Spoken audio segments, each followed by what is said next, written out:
देवांश जी मथुरा से। महाराज जी राधे राधे, आपके चरणों में कोटि कोटि प्रणाम।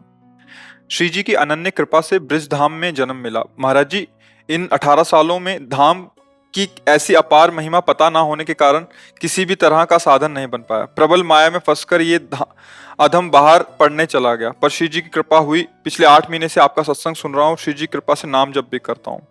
महाराज जी कृपा करके इस मन पर शासन करें, ये सुबह ब्रह्म मुहूर्त में उठने नहीं देता, उससे नाम जप में पूरा नहीं हो पाता और नहीं, आपकी लगन कमजोर है बच्चा। नहीं, हमारा मन सोने नहीं देता। आप क्या बताओ क्या कर तुम्हारा मन उठने नहीं देता और हमारा मन सोने नहीं देता। अभ्यास योग युक्तेन चेतसा नान्यगामिना। जिसे शरीर बहुत क्लिष्ट रोग से युक्त है, तो जैसे डायलिसिस हुआ शाम तक, अब डायलिसिस के बाद जो हालत होती है वो ऐसी होती है जो अब कुछ शरीर में भारी भड़कन, कुछ खाने की इच्छा नहीं, 11-12 नींद ही नहीं।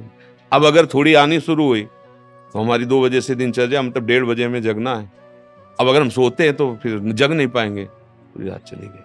1:30 बजे उठे, आसन में बैठे, पानी गर्म हुआ मिला और 2 बजे शौच स्नान के लिए बाथरूम, दिनचर्या या 2:45 बजे तो यहाँ आ जाते हैं। क्या हुआ? हमने नींद लेने का बहुत अभ्यास किया तो आंख नहीं खुल रही, और नींद पर बचपन से उस पर शासन हुआ तो वो हमसे कहती राधे राधे। अब उससे कोई परेशानी, थोड़ा तो शरीर है ना प्राकृतिक, पर अब ऐसी परेशानी नहीं होती कि सत्संग छूट गया, भजन छूट गया, अब तो हम विक्षिप्त, ऐसा नहीं होता। तो ऐसे ही आप अभ्यास कीजिए। आजकल तो सुविधा है, अलार्म लगा लीजिए तो आपको जगा देगा, आप जग गए। आप दिनचर्या करिए, कुछ दिन बाद बिना अलार्म के जग जाएंगे। अपने लोगों की ऐसी दिनचर्या थी पूर्व में कि मतलब अगर आप घड़ी से देखो तो 5 मिनट का अंतर है तो हम नहीं कह सकते कि ऊपर नीचे, ठीक राइट टाइम अपने आप आंख खुलेगी अपने आप। अब बचपन से अभ्यास रहा है ना, ठीक 2 बजे हमारी दिनचर्या, ये आज की नहीं है, ये 20 वर्ष की है। जब मान लो सत्संग ये सब नहीं चलता था तो सुबह स्नान करके 2 बजे वृंदावन की परिक्रमा, सूर्योदय होते होते मंगला होकर फिर गुरु जी की सेवा, ऐसा।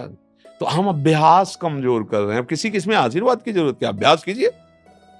आप शाम के जब रात्रि में सोए ना, भगवत चिंतन करते हुए, और आप टाइम अपने माइंड पे स्थापित कीजिए, मुझे 4 बजे जगना ही है, तो 4 बजे आपकी घंटी बज जाएगी दिमाग की।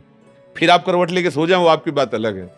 अगर आप सच्चा संकल्प करेंगे तो आप देखना जग जाएंगे, क्योंकि अंदर ही भगवान बैठे हुए हैं, चेतना है। अच्छा 4 बजे, और आप 1 साल अभ्यास कर लीजिए 4 बजे, फिर इसके बाद आपको 4 बजे के बाद नींद ही नहीं आएगी, आपको नींद खुल जाएगी। अभ्यास योग युक्त है ना, ये नींद है, भोजन है। अब जैसे भोजन है, रोज आप आधा कवल बढ़ाते चले जाइए, धीरे धीरे डाइट बहुत अच्छी बढ़ती चली जाएगी, और आप घटाते जाइए तो 1 रोटी 2 रोटी में आपका काम चलने लगेगा।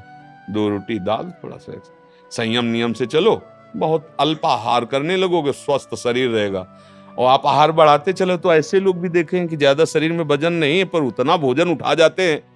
हाँ, रोटी ऐसे ही इतनी, मतलब गिन के नहीं, बीता से ना, हमने देखा है मतलब वैसे। और कोई ऐसी खास शरीर में बल कि भाई बहुत कुंतलों उठा लेते हैं, ऐसा नहीं।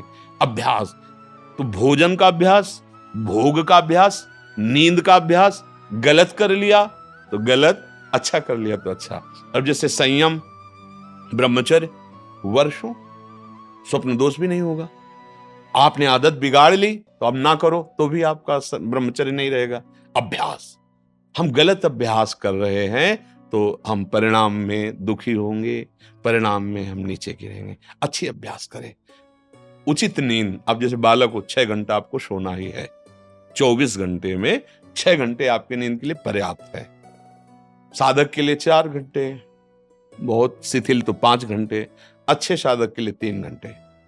3 घंटे में 24 घंटे की खुराक बिल्कुल फिट हो जाएगी इंद्रियों में। अब जो 12-12 घंटे सोते हैं उनको क्या बताएं। अब कुछ ऐसे कि खाए पिए सोए, अगर दिन भर ना बोलो तो सोते ही रहे। अभ्यास है, आप सोने का अभ्यास कर लो तो उसका अभ्यास हो जाएगा।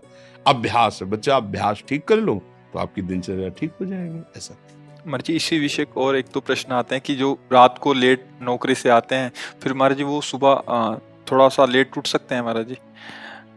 कई बजे तक रात में? जैसे रात को 11-12 बज गए नौकरी से और खाने पीने में, फिर सुबह 2 बजे तक ड्यूटी रहने के बाद अच्छा। मैं 12 बजे से 2 रात को नाइट शिफ्ट हो गई तो महाराज जी इनके लिए तो अलग विधान हो गया महाराज जी, ये हाँ। मतलब ब्रह्म मुहूर्त में उठे बच्चे। हाँ, अब जैसे रात्रि में ड्यूटी करते हो तो 6 घंटे तो सोना ही पड़ेगा, क्योंकि शरीर जो श्रम युक्त है, तो अब उसको फिर दिन में तो छुट्टी होती होगी, मतलब उसको समय तो ऐसा थोड़ी होता हो कि साधारण दिनचर्या वाली ड्यूटी में फिर जाना, ऐसा तो नहीं होता होगा। रात वाली ड्यूटी के लिए मतलब दिन वाला तो फुर्सत होगी, होता होगा ऐसा। अब हम तो कभी की नहीं, तो हमें पता है ना नाइट और ना दिन की, रात दिन की ड्यूटी एक ही रही है। राधा वल्लभ श्री हरिवंश श्री वृंदावन श्री वंचल हमारी। तो 6 घंटे सोने के लिए विधान जैसे है, तो अगर आपको पैसा कमाने की इच्छा हो तो उसके बाद भी ओवर टाइम कर सकते हैं, आप ड्यूटी कर सकते हैं ना। 2 बजे जगने के बाद आप सोचोगे यार 2 घंटे अगर और हम कर लेते हैं तो इतना मिल जाता है। तो अगर ऐसा ओवर टाइम भजन के लिए हो जाए तो लाभ मिल जाए। अब आप 6 घंटे सोने के निकाल लो। अगर आपको ऐसा लगता है 2 बजे आए, अपना जो दिनचर्या सो गए, फिर जब जगो तो भजन आपके लिए प्रातः काल वही हुआ जब उठ के भजन करें। जब वही जागे तभी समझ लो प्रातःकालीन। फिर आप वही दिनचर्या करो जो प्रातःकालीन दिनचर्या चाहिए। महाराज जी अगर 8 से 2 तक ड्यूटी है रात को, तो हम आपकी कृपा से नाम जप नाम जप नाम जप एक भी क्षण उसमें ध्यान नहीं देते। हाँ और ठीक जब है। सोते हैं हाँ। तो स्वप्न में भी हमें सिर्फ कीर्तन ही दिखाई देता है, और जब उठते हैं तो पहला बहुत ऊंची स्थिति है ऐसी तो। स्वप्न में और जागृत में हर समय प्रभु का चिंतन चलने लगे तो बहुत ऊंची स्थिति है। पर मनीराम को देखते रहना, बहुत कलाबाज है, बहुत कलाकार हैं। कभी कभी हमको सिद्ध अनुभव करा करके वो ऐसी जगह खड़ा कर देते हैं जहां लगता है कि यार तुम बहुत धोखे में डाल दिए हमें, ऐसा लगता है। अपने लोग क्या है ना कि इसके साथ बहुत खेल करे हैं, युद्ध, तो इसकी हर हरकत को पता है। जिस समय बच्चा ऐसी स्थिति आ जाएगी कि आप जो बोले ना, जैसे जब स्थिति आ जाएगी तो आप बच्चा बोल नहीं पाओगे। ये बात जैसे करोड़ रुपया तुम्हारी जेब में रखे हो, एक हाथ चुपचाप ऐसे रहेगा और कोई कहेगा क्या बात है, कुछ नहीं वो खुजला रहा था इसलिए ऐसे कर। आप ये नहीं बता सकते कि 1 करोड़ यहाँ है। अगर नाम जब चलने लगा, ऐसी स्थिति आने लगी, तो इतना आप भयभीत हो जाएंगे, बताने में आप कह नहीं पाएंगे। और आपको ये अनुभव होगा कि जैसे भजन होना चाहिए हो नहीं रहा। प्रभु मुझ नीच पर कब ऐसी कृपा होगी कि मेरा ऐसा भजन हो जाए। अभी क्या है, कृपा से हो रहा है और अहंकार में स्वीकृति हो रही, इसलिए टिकाऊ बात नहीं बच्चा।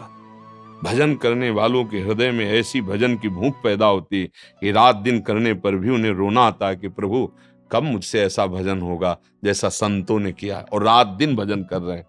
समझ लो ना बच्चा, यहां आए हो ना, बहुत कृपा पात्र हो, तो अवास्तविक तुम्हारी स्थिति ऐसी हो जाए कि जागृत स्वप्न सुषुप्ति सूरत में राधा पदाब्ज छटा, चाहे जग रहे हो या सो रहे हो या स्वप्न में हो, लाडली लाल के साथ आपका मन सावई मना कृष्ण पदार। कभी अब कहना नहीं और अभ्यास बढ़ाते चले जाओ। जो हो रहा है नाम जप वो श्री जी की कृपा से हो रहा है, गुरु जी की कृपा से हो रहा है। कहने से ये बात हट जाती है, अहम पुष्ट होता है, चुपचाप अंदर ही अंदर।